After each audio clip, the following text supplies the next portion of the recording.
honored to be joined by Cabinet Minister of Environment and Climate Change, Steven Guilbeault, who's next to me right now. Minister, it's good to see you. Good morning, Josh. Thank you very much for making the time. I have to zone in. I know you have just a few minutes, so I do want to zone in on part of Mr. Mulroney's legacy that is, a big aspect of what people are talking about, and that is his commitment to environmental stewardship, in particular negotiating and coming to a conclusion on the acid rain treaty with the United States. From where you sit as not just Minister of Environment, but a huge environmentalist prior to that, how significant, in your view, were his contributions in that area? Historic. He was a trailblazer. He was a champion of the environment when there were very few champions of the environment. You spoke about acid rains, rightly so. We don't talk about acid rain anymore because it's largely behind us, thanks to the work of Prime Minister Mulroney. We don't talk about ozone layer anymore and the ozone depletion because thanks to the leadership of Brian Mulroney in 1987 Montreal, we signed the Montreal Protocol on the ozone layer. And now what we know, because of this protocol, this incredible and historic international agreement on environmental agreement to protect the ozone layer. We don't talk about this anymore because we know that the ozone layer is starting to rebuild, and by 2060 it will be largely fully restored thanks to his leadership. We could talk about climate change. He was instrumental in the 1992 Rio summit. He made sure that the George Bush father, President of the United States, came.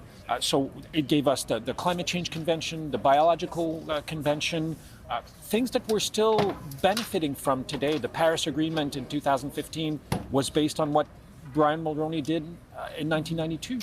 When we welcomed the world in Montreal at the end of 2022 for COP15, it was based on work that Prime Minister Mulroney did. It's an incredible environmental legacy.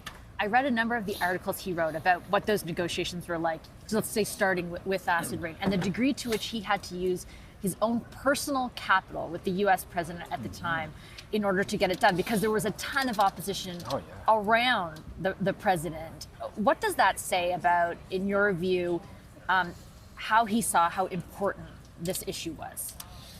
It was so important to him that he would, you can probably count on your fingers of one hand how many leaders around the world would take their own time, like not the environment minister, not some member of parliament, but the leader of a G7 nation would take some of his own time to work hard to, it's one thing to stand up to an opponent, but to stand up to a friend and to put pressure on the President of the United States for something like ozone depletion, like acid rain, like climate change in the late 80s, early 90s. Even today, we still have a hard time to find people who will do that. Yeah. We don't know each other, but I know you do unpopular things in some quarters.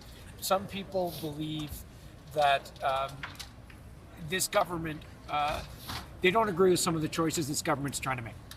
Now is not the time to get into that debate. I'm curious, do you view those things in the same way that Mr. Mulroney did unpopular things? Do you see yourself in a similar space? And then in 20 years, we're going to look back at some of the things you're trying to do that were unpopular in quarters of the country that were the right thing to do? Well, if you'll allow me, I will tell you what Prime Minister Mulroney told me just before Christmas. I had the pleasure of spending some time with him, and he said he followed closely what I did on the environment. He said he was a big fan, and he said, listen, people will complain, people will oppose what you're trying to do, but you're on the right track. Keep going at it. So yes. Yeah, yes. What did that mean to you? What does it say that he said that?